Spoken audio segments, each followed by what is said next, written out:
Hello friends, नमस्ते दोस्तों। आज हम बात करेंगे कैल्शियम की। देखिए, कैल्शियम हमारी हड्डियों, दांतों और मसल्स को स्वस्थ और मजबूत रखने के लिए बेहद जरूरी है और यह हम अपने खाने से प्राप्त करते हैं। यानी जो हम खाना खाते हैं, डाइट लेते हैं, उसमें कैल्शियम हमें मिलता है और वो हमारी बॉडी को मिलता है।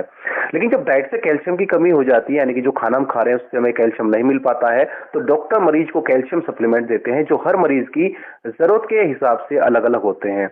आमतौर पर जो 19 साल से 50 साल के बीच के लोग होते हैं उनको 1000 मिलीग्राम यानी 1000 mg मिलीग्राम कैल्शियम चाहिए होता है और 50 साल से ऊपर के लोगों को 1200 मिलीग्राम की आवश्यकता होती है, यानी 200 मिलीग्राम ज्यादा चाहिए होता है जो 50 साल से ऊपर होते हैं, क्योंकि 40 साल या 50 साल के बाद बॉडी कैल्शियम बनाना बंद कर देती है खुद से, तो बाहर से हमें इसे देने की जरूरत होती है।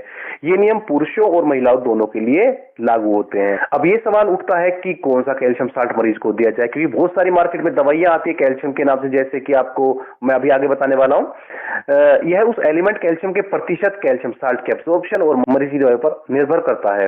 एलिमेंट कैल्शियम की बात करें तो कैल्शियम कार्बोनेट में सबसे ज्यादा 40% एलिमेंट कैल्शियम होता है।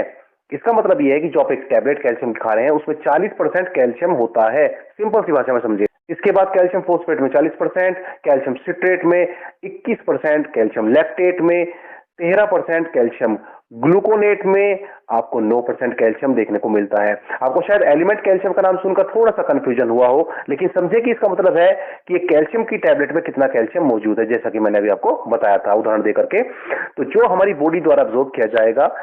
अब बात करते हैं कैल्शियम के अब्सॉर्प्शन की। तो कैल्शियम के किसी भी साल्ट को आपके शरीर में अच्छे से सोखने में सबसे बड़ी भूमिका विटामिन D3 की होती है। इसी वजह से आपने देखा होगा कि कैल्शियम की हर टैबलेट में विटामिन D3 भी मिला होता है। अब आपने टैबलेट देखी होंगी कि जो लिखा रहता है कि calcium and vitamin D3 tablet, तो वो इसीलिए विटामिन D3 मिला होता है क्योंकि कैल्शियम को अच्छे से अब्सॉर्ब कर सके। सामान्यतः एक व्यक्ति को 200 इंटरनेशनल यूनिट विटामिन D3 की जरूरत होती है डेली, और जब कैल्शियम सप्लीमेंट दिया जाता है तो 600 इंटरनेशनल यूनिट की जरूरत होती है। क्यों? क्योंकि उसे कैल्शियम को एब्सॉर्ब भी कराना है बॉडी से, तो वो ज्यादा उसमें हमें देने की जरूरत पड़ती है विटामिन D3 को। डॉक्टर कैल्शियम सप्लीमेंट की डोज को सही तरीके से कैलकुलेट करके देते हैं। रिसेंट डाटा के अनुसार कैल्शियम सिट्रेट को खाली पेट देने पर इसका अब्सॉर्प्शन 27% ज्यादा होता है। यानी जो कैल्शियम सिट्रेट की टैबलेट होती है, अगर आप उसे खाली पेट देते हैं तो 27% अब्सॉर्ब हो जाती है, और अगर खाने के बाद लिया जाए तो यह 22% अब्सॉर्ब होती है। तो यानी कि 5% का अंतर आ गया। अगर आप खाली पेट कैल्शियम सिट्रेट की टैबलेट देंगे तो अच्छा वो रिजल्ट आपको देगी। अब अगर मरीज कोई एंटासिड दवाई ले रहा है, जैसे कि H2 एंटीहिस्टामिन, कौन सी दवाइयां है H2 एंटीहिस्टामिन? जैसे कि रेनिटिडिन, ऐसे लोग टैबलेट जानते हैं ना, उसी तरफ है। या फिर PPI प्रोटॉन पंप इनहिबिटर, जैसे कि रेविप्राजोल DSR या पेंटोप्राजोल DSR, ये सब PPI में आती हैं। तो कैल्शियम सिट्रेट का अब्सॉर्प्शन सही रहता है, जबकि अन्य कैल्शियम साल्ट जैसे कि कैल्शियम कार्बोनेट, फोस्फेट, ग्लूकोनेट का अब्सॉर्प्शन कम हो सकता है। इसीलिए कैल्शियम साल्ट के चुनाव में यह जरूरी है कि डॉक्टर यह देखे कि मरीज कौन सी दवाई ले रहा है और उसके एसिड सेक्रेशन का स्तर क्या है।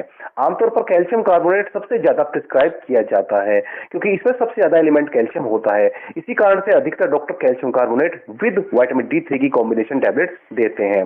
अगर किसी प्रैक्टिशनर को कैल्शियम के एब्जॉर्प्शन और एलिमेंट कैल्शियम की जानकारी नहीं है तो उसे यह समझने में मुश्किल हो सकती है कि कौन सा कैल्शियम सप्लीमेंट सही रहेगा।